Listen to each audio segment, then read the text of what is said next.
Security guard caught a snake in our apartment complex and delivered it straight to my door. I was just about to scream when floating comments cut in. The male lead got dumped and turned back into his real form just to spy on his girlfriend, and he actually got caught? This is funny as hell. He got dumped and his girlfriend hates him. He's probably gonna cry himself to sleep. Aw, poor little snake can't curl up on his girlfriend tonight. The big black snake looked pitiful in the guard's hands. It secretly sized me up with its slit pupils. I tried holding out my hand, and the black snake stared in disbelief. 2 seconds later, it obediently rubbed its head against my fingers. The moment the guard let go, the black snake shot up from my wrist at lightning speed and wrapped around me tightly. The floating comments popped up again. Miles isn't even worried about scaring Olivia, huh? You can't blame him. 10 guards chased him halfway across the complex and hit him with their batons. Even a handsome snake man would lose his fight after that. Yeah, getting hit more than 10 times is harsh. If Miles weren't ridiculously lucky, Olivia would already be moving on to someone else. At the same time, the guard said, "Miss, you're free to keep pets, but you can't let a snake that big just wander around. You're gonna scare somebody. If I hadn't suddenly remembered seeing this snake sunbathing by your window earlier, we would have killed your pet and made a pair of boots out of it." As soon as the black snake heard that, it shuddered and dove straight down my collar. Whoa, not fair. I want Miles's point of view. Me too.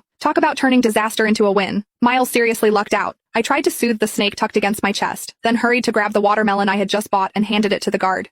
"I'm really sorry. It won't happen again. Here, it's so hot out. Have some cold watermelon." The guard looked a little happier with the watermelon in his hands. He gave me a few reminders and left. I was about to close the door when I felt the black snake burrow deeper. It even flicked its tongue. Damn it. Breaking up with Miles Richardson really was the right call. This jerk of a snake man pretended to be a normal human while dating me, and he wouldn't even let me touch him. Yet when he wanted to take advantage of me, he never once hesitated. I tried to pull the snake out, but it stubbornly wriggled farther in. That slippery, warm sensation glided over my skin. I had felt it in my dreams more times than I could count. Now, I seriously suspected those weren't dreams. The black snake refused to come out.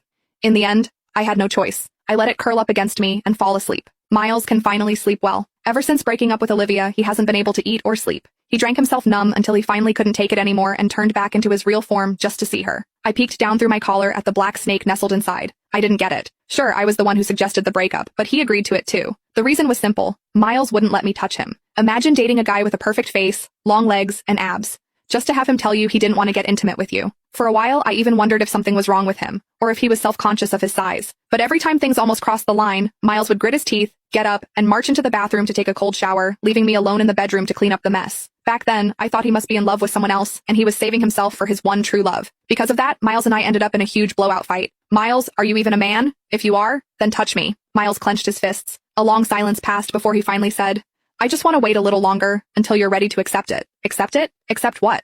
What was there to hesitate about?